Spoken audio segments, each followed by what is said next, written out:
আসসালামু আলাইকুম। তৃতীয় শ্রেণীর বিজ্ঞান বই নিয়ে ধারাবাহিকভাবে আলোচনা করছি। এখন তোমাদের সাথে আলোচনা করব 42 নম্বর পৃষ্ঠা থেকে। আমরা 42 নম্বর পৃষ্ঠা থেকে ধারাবাহিকভাবে আলোচনা দেখব। প্রথমে আমাদেরকে টপিক দিল বায়ু এক ধরনের পদার্থ। আমাদেরকে বলল যে বায়ু এক ধরনের পদার্থ, সেটাও আমরা দেখব। আমরা জেনেছি সকল পদার্থেরই ওজন ও আয়তন আছে। সকল পদার্থের ওজনও আছে, আয়তনও আছে। বাতাসেরও কি ওজন আয়তন আছে? এখন আমাদেরকে বলছে যে বাতাসের কি ওজন এবং আয়তন আছে।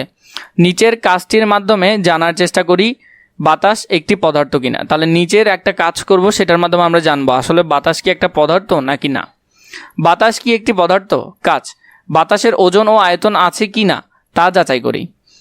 যা প্রয়োজন, একটি বেলুন, একটি চুপসানো ফুটবলে বাতাস ভরার পাম্প। তাহলে আমরা এখানে দেখব যা করতে হবে, এটা হলো চুপসানো একটা ফুটবল যেটার ভিতর বাতাস নাই, এবং একটা বাতাস দেওয়ার জন্য টিউব বা বাতাস ভরার জন্য পাম্প লাগবে আমাদের।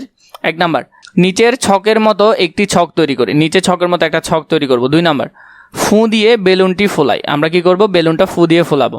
বেলুনের আয়তনের কি পরিবর্তন হচ্ছে লক্ষ্য করি। বেলুনের আয়তন কি পরিবর্তন হচ্ছে সেটা আমরা লক্ষ্য করব। ছকে লিখে আমরা এই ছকের মধ্যে সেটা লিখব। 3, চুপসানো ফুটবলটি কেমন ভারী তা হাতে নিয়ে দেখি। চুপসানো ফুটবলটা কতটুকু ভারী সেটা আমরা হাতে নিয়ে দেখব। 4 নাম্বার, পাম্পের সাহায্যে বলটিতে বাতাস ভরি। পাম্পের সাহায্যে আমরা কি করব? বলটাতে বাতাস দিব। বাতাস ভরার পর বলের ওজন ও আয়তনের পরিবর্তন হয়েছে কিনা তা লক্ষ্য করি। এটার আয়তনের পরিবর্তন হয়েছে কিনা বা ওজনের পরিবর্তন হয়েছে কিনা লক্ষ্য করব। বাতাস ভরলে কি হয়? ফলাফল আমরা এখানে লিখব। প্রথমে, বেলুনের আয়তন কি বেড়ে যায়? উত্তর হলো হ্যাঁ, বাতাস ভরলে বেলুনের আয়তন বৃদ্ধি পায়। ফুটবল কি ভারী হয়ে যায়? ফলাফলটা আমরা এখানে লিখব। ফুটবল কি ভারী হয়ে যায়? হ্যাঁ, বাতাস ভরলে ফুটবল ভারী হয়ে যায়, কারণ বাতাসের ওজন আছে। তো এই উত্তরটা আমরা কোথায় লিখব? এই দ্বিতীয় ঘরে লিখব। ফুটবলের আয়তন কি বাড়ে? ফুটবলের আয়তন কি বাড়ে? হ্যাঁ, বাতাস ভরলে ফুটবলের আয়তন বাড়ে। তাহলে এই উত্তরটা আমরা ফলাফলে এখানে লিখব। বাতাসের কি আয়তন আছে? ওজন আছে? এই দুইটা হলো প্রশ্ন। বাতাসের ওজন এবং আয়তন আছে কি না সেটা তো আমরা দেখলাম যে আছে। সারসংক্ষেপ, একটি বেলুনকে বাতাস দিয়ে ফোলালে বেলুনটির আকারে বড় হয়ে যায়। যত বেশি বাতাস ভরা হয় বেলুনটি তত বেশি বড় হয়। বেশি বাতাস বেশি স্থান দখল করে, এতে বোঝা যায় বাতাসের আয়তন আছে। একটি বেলুনের ভেতরের বাতাস না থাকলে এটি চুপসে থাকে। মানে একটা বেলুনের ভিতরে যদি বাতাস না থাকে তাহলে সেটা কি হয়ে যায়? চুপসে থাকে। বাতাস ভরলে বলটি ভারী হয়। বাতাস ভরলে ওইটা কি হয়? ভারী হয়। ফলে আমরা বুঝতে পারি বাতাসের ওজন আছে। আবার ফুটবলটিতে বাতাস ভরলে এর আয়তন বাড়ে। যেহেতু বাতাসের ওজন ও আয়তন আছে তাই বাতাস একটি পদার্থ। তাহলে বাতাস একটি পদার্থ কারণ ওর ওজনও আছে, আয়তনও আছে। ওজনও আছে, আয়তনও আছে, এই দুইটার উত্তর আমরা পেলাম। আলোচনা, নিচের প্রশ্নটি সম্পর্কে চিন্তা করি। আলো কি পদার্থ? উত্তরের সংক্ষেপে যুক্তি বের করি। এ ব্যাপারে সহপাঠীদের সঙ্গে আলোচনা করি।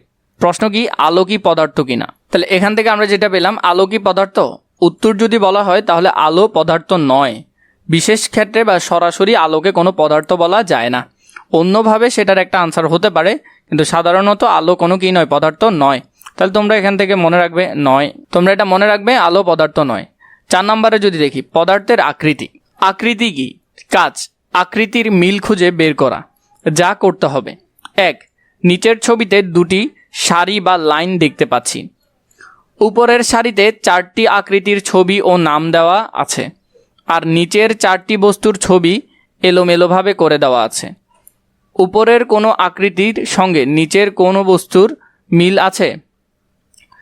পেন্সিল দিয়ে দাগ টেনে মিল দেখাই।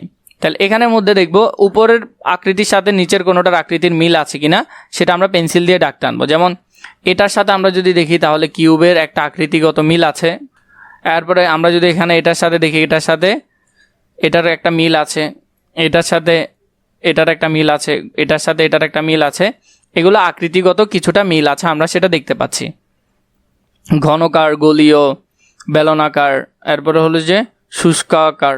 ফলাফল যদি আমরা দেখি, উপরের প্রতিটি বস্তুর আকৃতি আলাদা। রুবিক্স কিউবের আকৃতি ঘনকের মতো, বল গোল।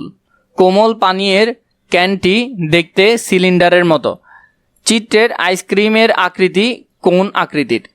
আলোচনা, দেখা গেল এক এক পদার্থের আকৃতি এক এক রকম। সকল পদার্থের কি আকৃতি থাকে? কোন ধরনের পদার্থের আকৃতি থাকে? আরও কিছু করি। পানির কি আকৃতি আছে? বাতাসের। সহপাঠীদের সঙ্গে আলোচনা করি। এই বিষয় নিয়ে আমরা আলোচনা করব।